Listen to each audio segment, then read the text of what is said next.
هغه سړی چې د غوا امتیاز اسکي هغه ماته د جنګ خبرې کوي هغه څوک چې هغه د غوا عبادت کوي او هغه غوا ته خدای وي او ټول عمر د غوا لاندې تیر کو زه به د هغې نه یېرېږم تا دې الله دا ځل ما سره په جنګ واچوي او ته دا ځل میدان ته راشه کو تا پلار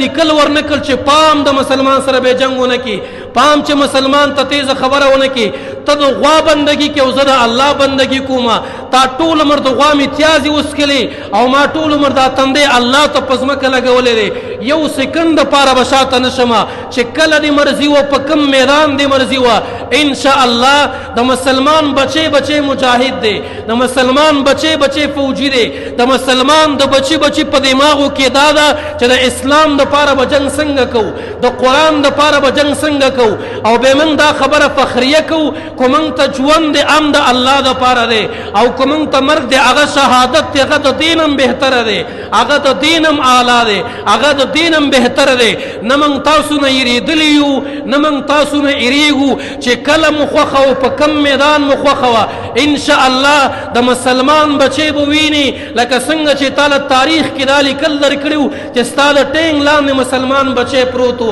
هر بچی په هغه وخت کې غازي و هر بچی په هغه وخت کې مجاهد و داسې بیا هم د دې امت مور لا شنډه نه ده بیا هم دې ته تیار یو کو سبا دې خوښه و کو بله ورځ دې خوښه وه انشاءالله چې څنګه ستا پلار نیکه موږ زغلولی دی بیا به د پلار نیکه زغلي مودي یو خبره کوي مودي وی زما د زړه ارمان دا دی چې په سیالکوټ کې مې چیس کلی وی بیا واوره زموږ نه خبره ستا ارمان د سیالکوټ دی زموږ ارمان هم دا دی چې موږ د علوم دیوبند کتلی او په هغې کې م سبق ویلی وی انشاءالله کو جنګ دې راغی بیا د علوم دیوبند کې به زموږ داخلي وي په هغې به زموږ راج وي په هغې به زموږ جنډه ولاړئ او په هغې کې به ته د چی خبرې کې انشاءالله په هغې کې به موږ روټۍ خورو د پاسه به پې چیس کوو انشاءالله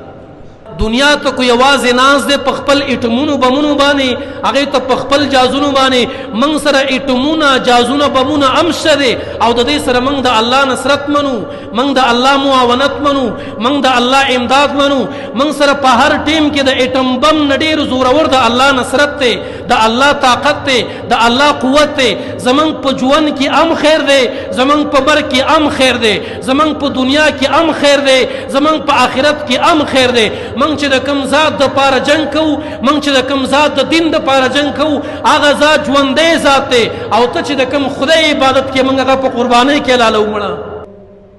مړه لنډه دا ده چې کوم سړی رام کوي هغه الله والا سره جنګ چې کوم